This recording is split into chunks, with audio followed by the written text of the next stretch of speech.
Good morning to all. We are going to start today a derivation of Hagen-Poiseuille equations. We are going to talk about pressure drop through a circular tube, and we have so far talked about mainly fluid flow through fluid flow through tubes and pipes where we did not encounter any pressure drop or head loss. So those aspects are going to be taken care of from today's onwards. So we are going to talk about how pressure drop happens through when a fluid flow through a porous media, through fluid flow through a circular tubes. Okay, and this is actually a practical problem. Whenever there is a fluid flow through any uh, pipes or tubes or through any duct, there is always some sort of pressure drops happen. So because frictions comes into play. So these are the aspects we're going to talk today. So let's talk about first few introduction about what happens when a fluid flow. If you remember, like in our home, there is always some hot and cold waters flowing during winter and summer, respectively. Similarly, from miles like oil and gas from the oil refineries are being transported hundreds of miles by using large pipelines. Even in our body, the blood is carried throughout the body by the arteries and veins. So all this, phenomena is associated with some sort of fluid flow characteristic or fluid flow behavior. And we don't actually, when we derive Bernoulli's equation and other things, we did not consider the friction into picture.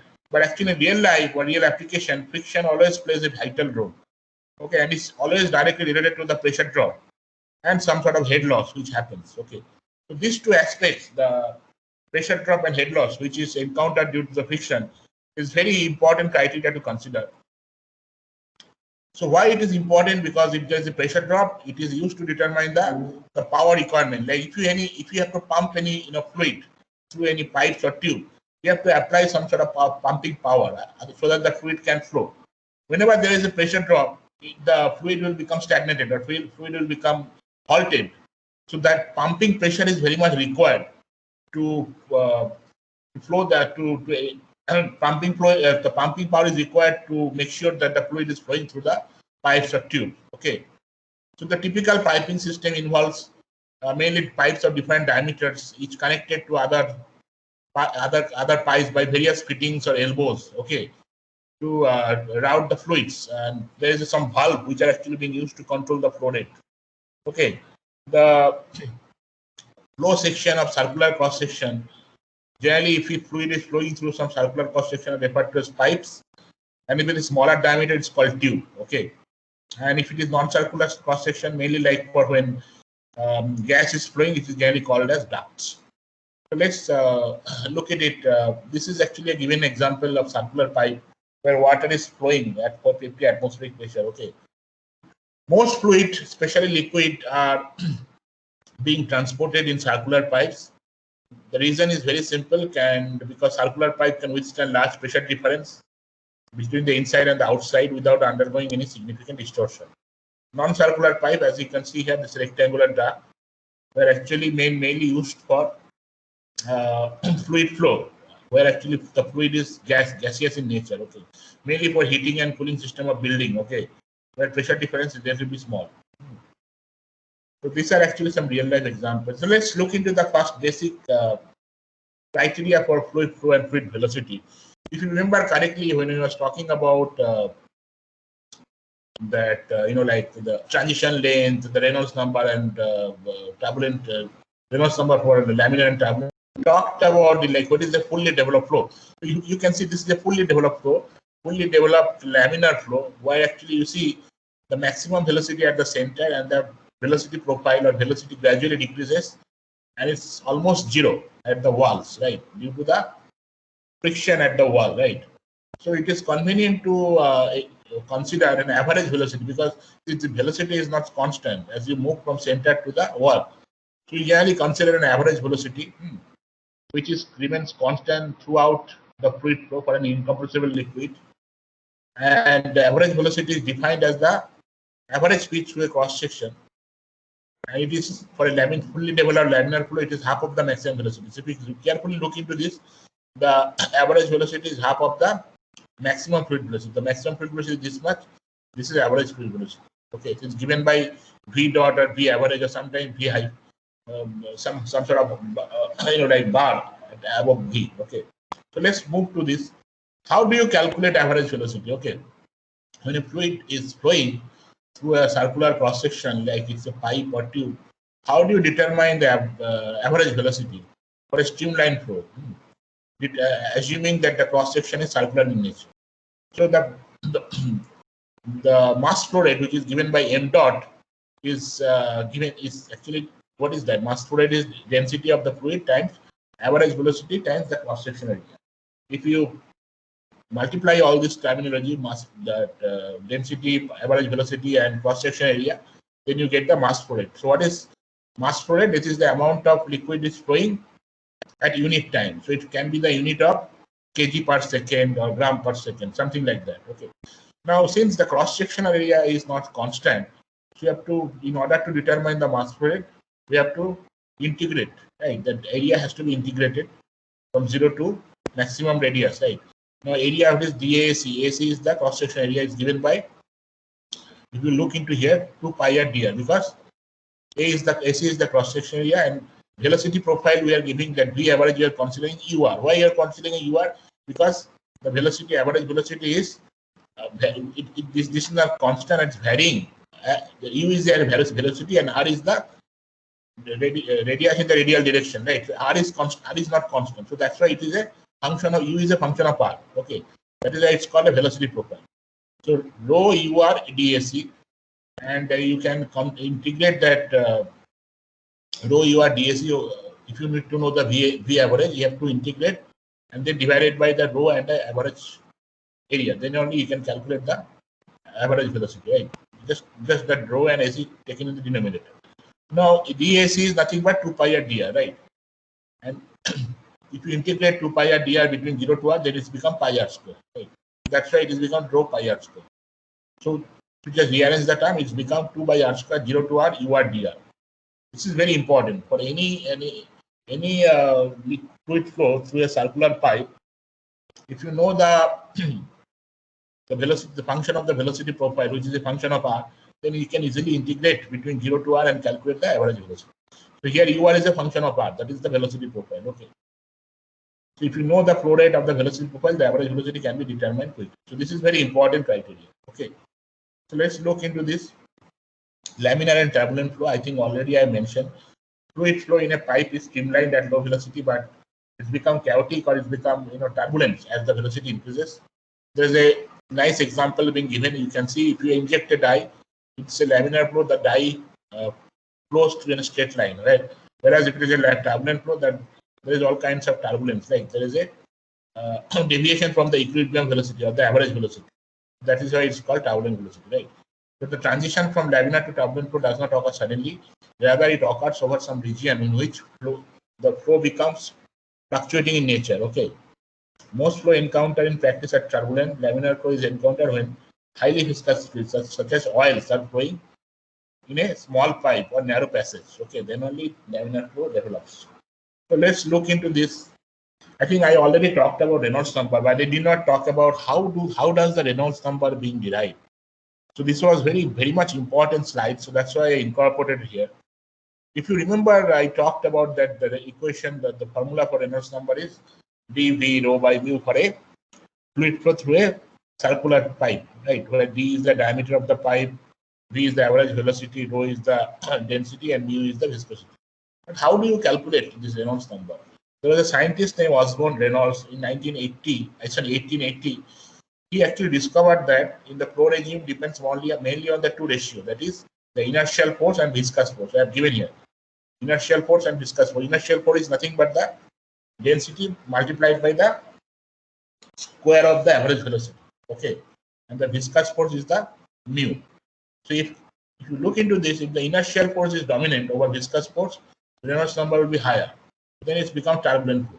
Whereas if viscous force is dominant over inertial force, the Reynolds number will be less, and then it will become laminar flow. Okay, so let's look into this. So you can see here that he has how does it derive this expression? Because inertial force and then divided by viscous force, all the terms get cancelled. and then rho VL by mu, that is the, or you can say VL by nu, that is the kinematic viscosity. So that is how you calculated Reynolds number. Okay, so that is having a very good implications. Actually, he considered average velocity. He did not consider, because the velocity is not constant, as I mentioned. The V average, the average velocity constant. D is the characteristic length of the geometry. D is actually the characteristic length. Since we are considering it circular pipe, so it is become diameter. Okay, mu is kinetic viscosity, that is mu by rho. It's a dimensionless quantity.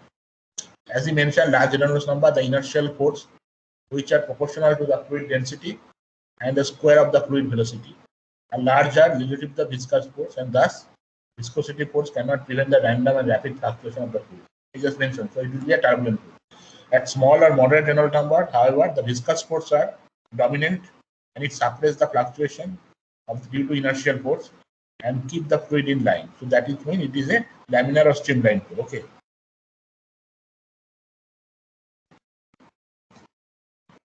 The Reynolds number at which flow becomes turbulent is called, I think I already mentioned, critical Reynolds number. Okay. Now, for a fluid flow through a circular pipe, the critical Reynolds number is 2300.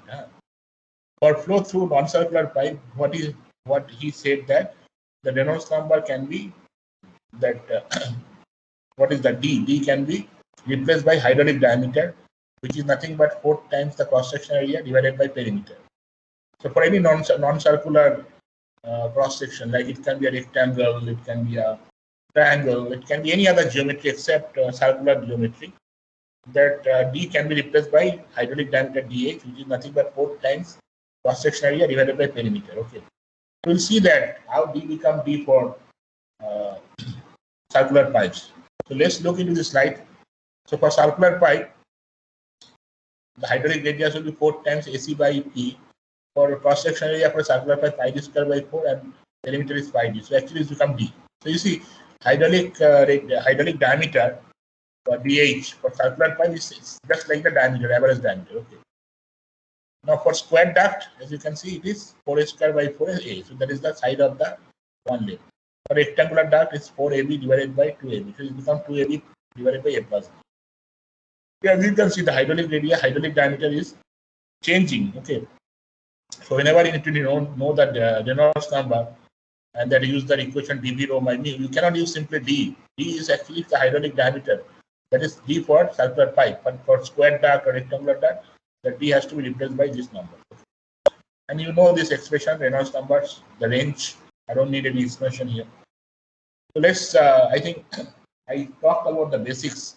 Let's talk about how does this frictional loss occurs in a laminar flow through a circular tube, and that's how you derive the Hagen-Poiseuille equation. That is very much important, and that is the crux of these presentations. What you can see here, there's a circular pipe of length L. Fluid is flowing from left to right. Okay, we are considering a steady state flow of Newtonian liquid of constant density. So we say incompressible fluid, density is not changing, through a horizontal conduit of radius r. So the radius of this conduit is given by r, and length is given by capital L, under the influence of pressure drop. So there is a pressure drop happening. Okay, the pressure drop is given by del P across the pipe. So let us assume a tube-shaped element. This is the tube-shaped element. You can see I am pointing my cursor of radius r. This is the radius r, and length is del L. Okay. So what are the force acting? The normal force over the ends and shear force. Since there is a pressure drop, so obviously there should be some shear force acting on the wall, right? So these two forces actually balance each other. So what is the normal force? That is pressure into area, right? So the pressure drop I consider normal force due to the pressure is given by Fp del P pi r square. Del P is the pressure drop into area, that is the pressure force. Shear force, if tau is the shear stress that is acting on the wall, so that is 2 pi r over a length of del L. So tau into 2 pi r del L. Okay. As steady state, these forces balance each other, right? So if the pressure force is Fp and the shear force is F nu, so that two together that will be 0. So if you rearrange this term, you become tau is become minus del P by 2 del L into R. This is very much important criteria. Tau is equal to del P by 2 del L times R. At the pipe wall, R should become R because as I mentioned, the capital R is the radius of the pipe. We have considered a small conduit for which we consider the radius is smaller. So at the pipe wall, small r will become capital R. So at pipe wall, tau will also become tau W. Why tau W? That is the shear stress at the wall. W stands for wall here, subscript W. Okay. So that if you substitute, then it will become minus del P by 2 del L into capital R. So the shear stress is 0 at the center line. Definitely it is 0 because R is 0. If you put R 0, tau is 0. And maximum n is equal to del P minus del P by 2 del L into R at the wall. Okay. So tau by tau W is small r by capital R. So you can see that is varying linearly with the tau is varying linearly with that because R is constant, whereas small r is not constant. Capital R is constant. Now one more thing I would like to mention here.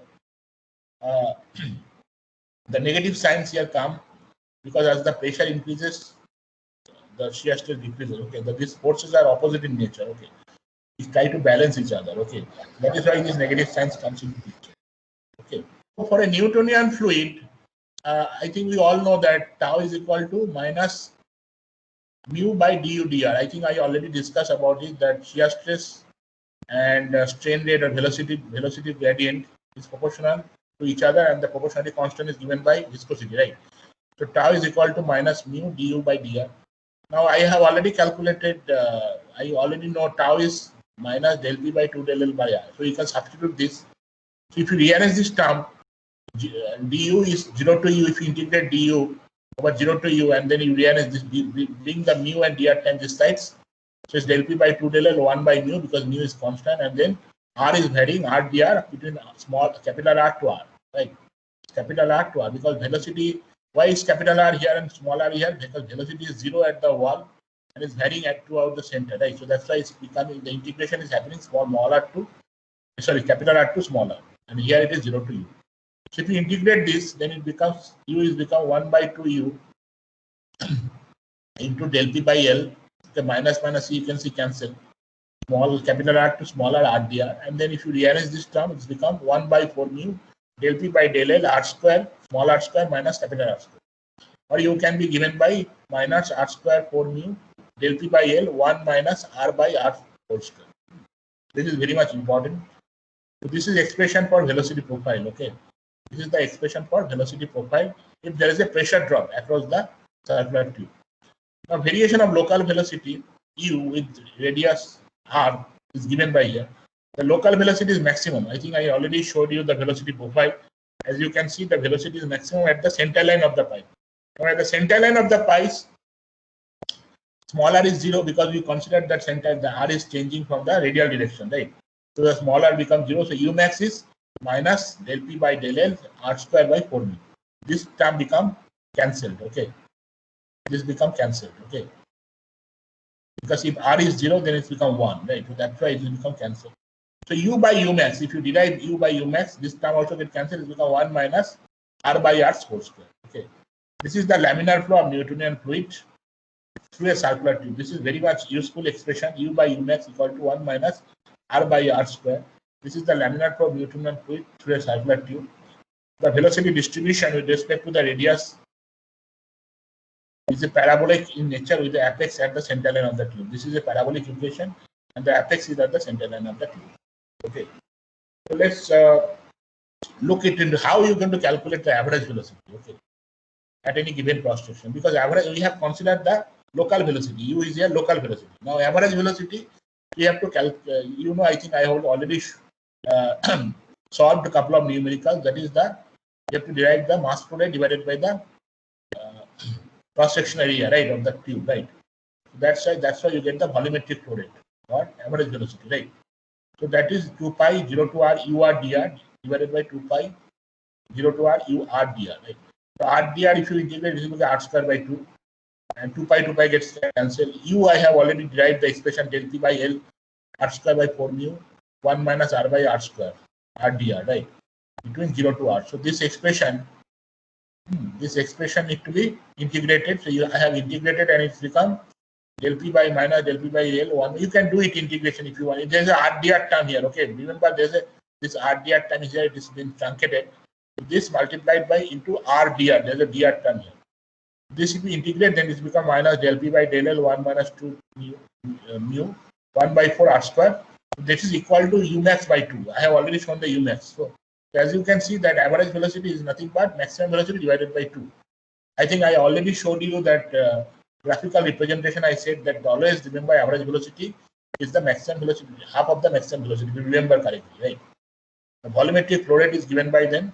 If you know volumetric flow rate, average velocity times the cross-section area, right? Because then only you'll get volumetric flow rate, that is meter cube per second, right? So U bar, you know this formula. So you multiply that by pi r square, it becomes minus del p by del L pi r4 divided by 8 mu. Okay.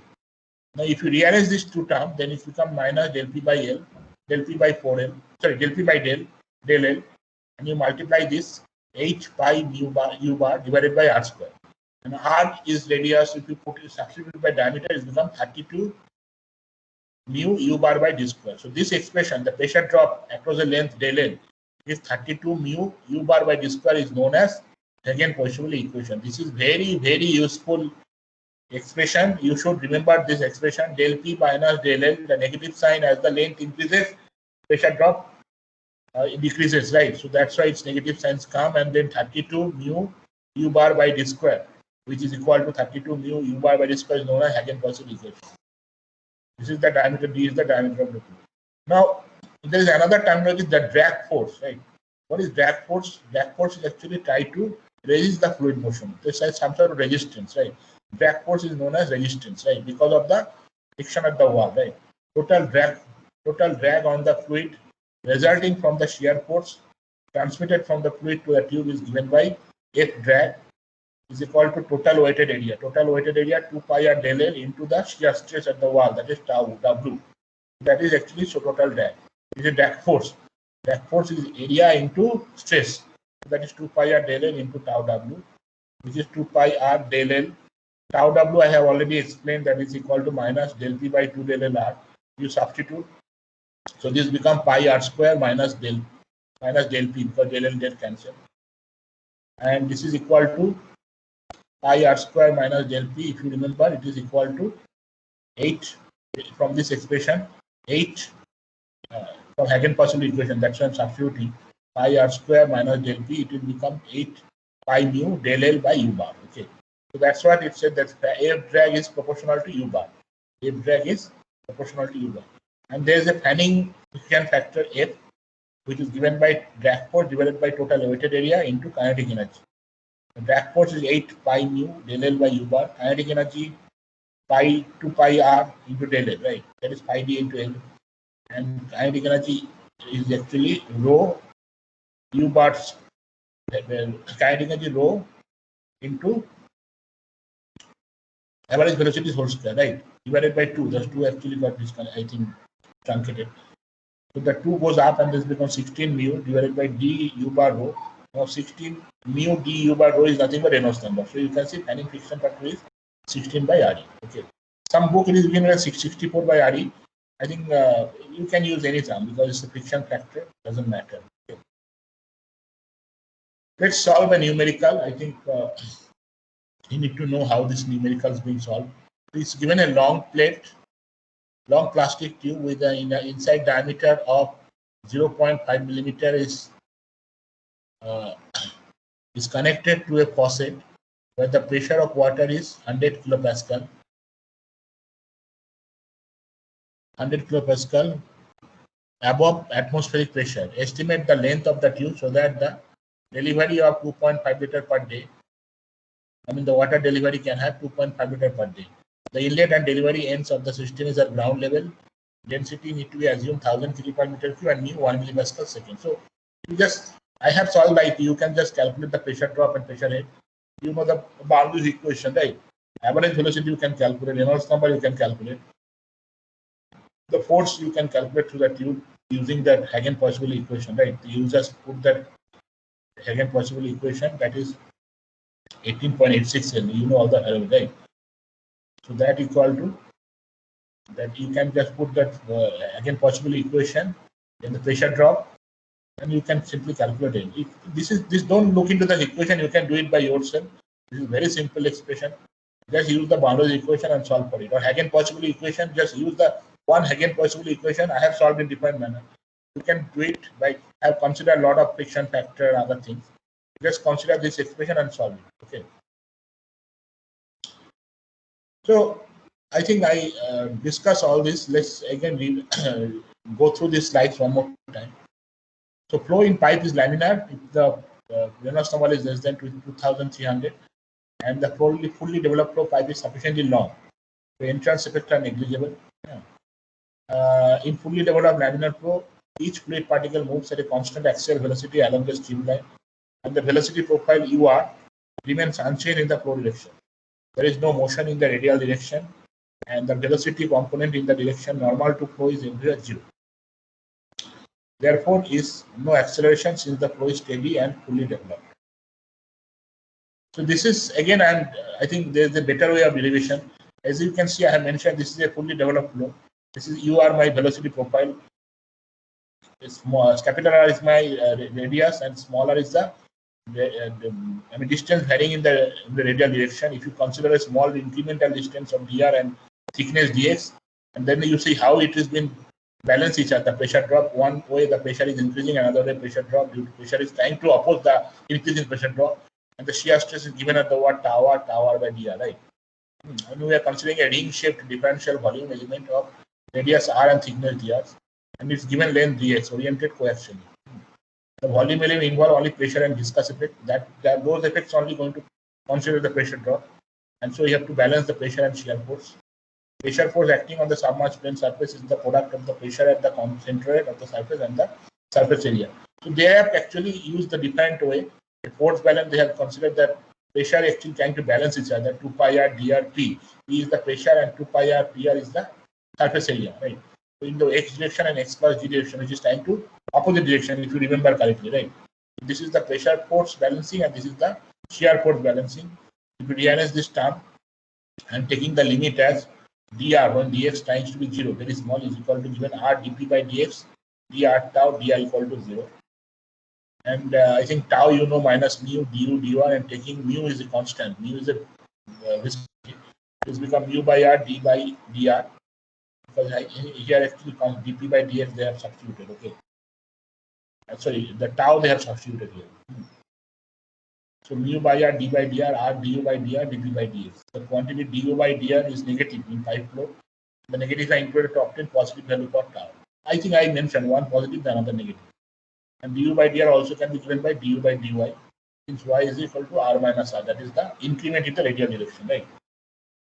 Rearranging the term, it's become ur 1 by 4 mu dp by dx c1 ln r plus c2. This is the integral form. And writing a force balance is pi r square p minus pi r square p plus del p. As you can see, this is the small distance dx. This is force in the x direction, in the opposite direction. Similarly, this is the shear force acting in the opposite direction. So dp by dx become minus 2 tau w by r. The tau w is constant in the viscosity and velocity profile are constant in the fully developed. And dp by dx is also constant. So they have actually calculated the average velocity. Just now what I have done, and they have calculated r square minus 8 mu dp by dx. Combining the last two equations, the velocity profile become average velocity times 2 into 1 minus r square by r square. You can divide it by ur by u by u bar also, right? Same thing will happen, right?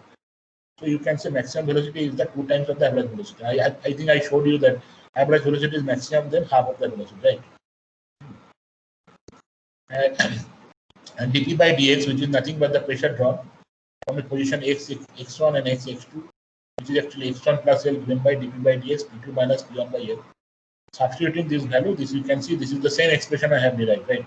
Del P is equal to 32 mu L P average by d square. This is actually Hagen possible equation. I mean, this is a better way because we have trouble to read my handwritten notes. You can go through this slide, that's why I gave it to you here. How does that Hagen possible equation is being derived? This is very useful information. 32 mu L. L I have taken other side. That's why I have, in my expression it was del P by del L. There L they have multiplied. Okay, but the expressions are same. Now most important criteria, the pressure drop due to viscous effect represent an inevitable pressure loss, and it's called pressure loss del PL. Okay, so del PL pressure drop is proportional to the viscosity mu of the fluid, and del P would be zero if there are no friction, right? Therefore, the drop of pressure from P1 to P2 in this case is due entirely to viscous effect.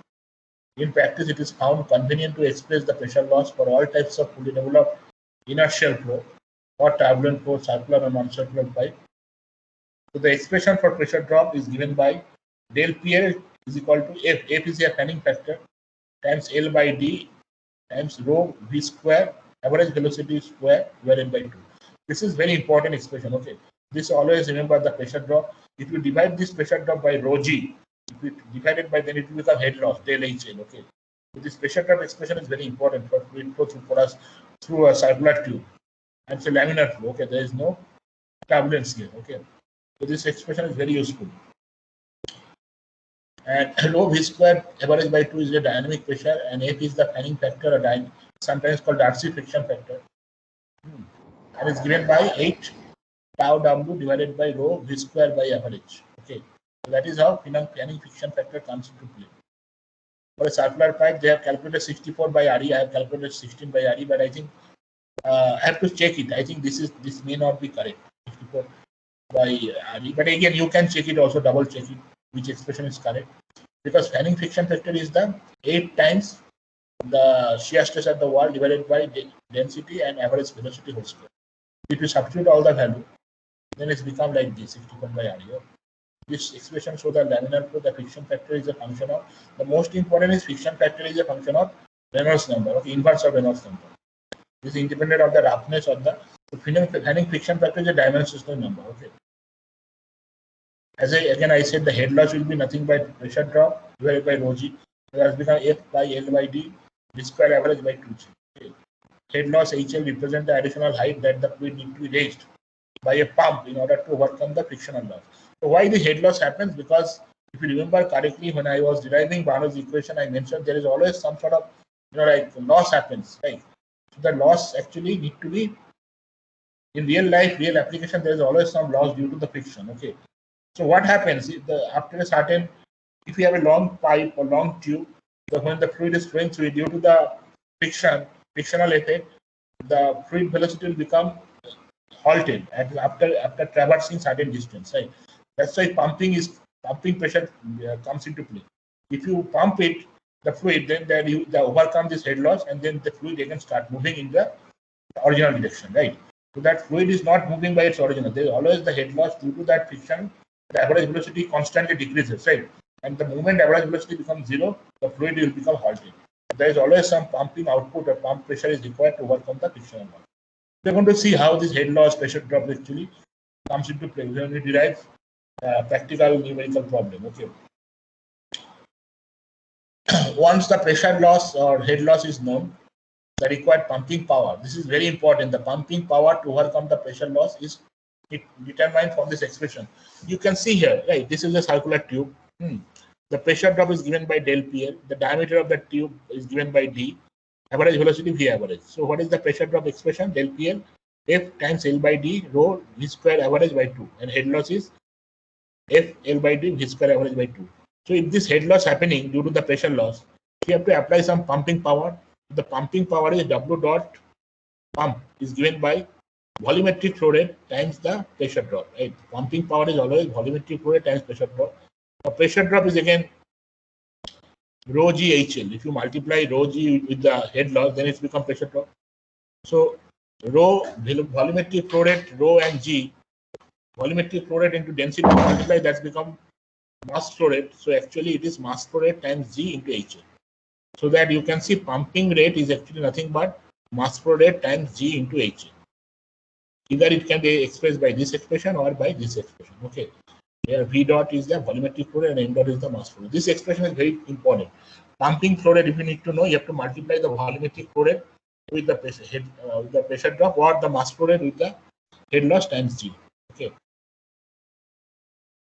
Then horizontal pipe, I think I have already derived this expression. Del P by d square 32 mu. It is the Hagen-Parsheuvel equations. Okay. Average velocity can be determined from that Hagen-Parsheuvel equation. And volumetric flow rate also can be determined that is average velocity times the cross-section area. Average velocity I have determined this right expression. You just multiply by pi r square and then rearrange the term, it's become del p by pi d4 divided by 120 mu L. So average velocity volumetric flow rate also can be determined. So these equations are very useful. To keep it, these expressions are useful and it will be required when you solve numericals. Okay. Now let's look into the another example, inclined pipe. If we are, right now we have considered straight pipe, right? But sometimes there are some inclined pipe which are inclined from the horizon at an angle of theta, right? So if everything will be same, relation for inclined pipe can be obtained in a similar manner. You don't need to do anything extra. Only thing you have to balance the force. Only additional force will be the fluid weight in the flow direction, because now the fluid weight will be in the flow direction, that is W sin theta. So that will be rho g volumetric flow rate times sin theta, rho g 2 pi r dr dx sin theta. So theta is the angle between the horizontal and the flow direction. Okay, this is the theta, as you can see. So all the expression, force balance and other thing all be same. Only that extra term rho g 2 pi r dr dx sin theta will come into picture. And as you can see, the velocity profile will be that extra term rho g sin theta will be there. You can look into this expression. Similarly, average velocity, that extra term we have already showed, average velocity del p d square by 32 ml. That is the average velocity. So you have to minus that rho gl sin theta from the average velocity. Volumetric flow rate. So this expression is same. This is the volumetric flow rate. This is average velocity. This is volumetric flow rate. So what is written, that is identical to the corresponding relation for horizontal pipe, except that del p is replaced by del p minus rho gl sin theta. Therefore, the results already obtained for horizontal pipes can also be used for inclined pipes, provided the del p is replaced by del p minus rho gl sin theta. Most importantly, theta is greater than 0, sin theta is greater than 0 for uphill flow, and for downhill flow, theta is less than 0 and sin theta is negative, or sin theta less than 0. Just these two you keep in mind. Okay. So this is, as you can see, I have given horizontal pipe volumetric flow rate rho del p pi d4 by 128 mu L. For inclined pipe volumetric flow rate del p minus rho gl sin theta. So only the del p is replaced by this term. Remaining parameters are same. In inclined pipe, the combined effect of pressure difference and gravity difference in flow. Gravity helps downhill flow, but oppose uphill flow. Therefore, much greater pressure difference need to be applied to maintain a specified flow rate in uphill flow. Because in uphill flow, we are going against the gravity. Okay. And when it's a downhill flow, then it's actually towards the gravity, so it's become much more easy. Pumping power requirement becomes easy in an inclined flow. If it is a downhill flow, but in an uphill flow, pumping power requirement is more. Simple mathematics. So this is an example. I think example 1, you must solve this example. All the parameters are given. All the different things are given. Another example. So these two examples I'm giving you. I think I'll stop here, and the remaining part I'll talk in the second half class. So until today, up to this point. Thank you.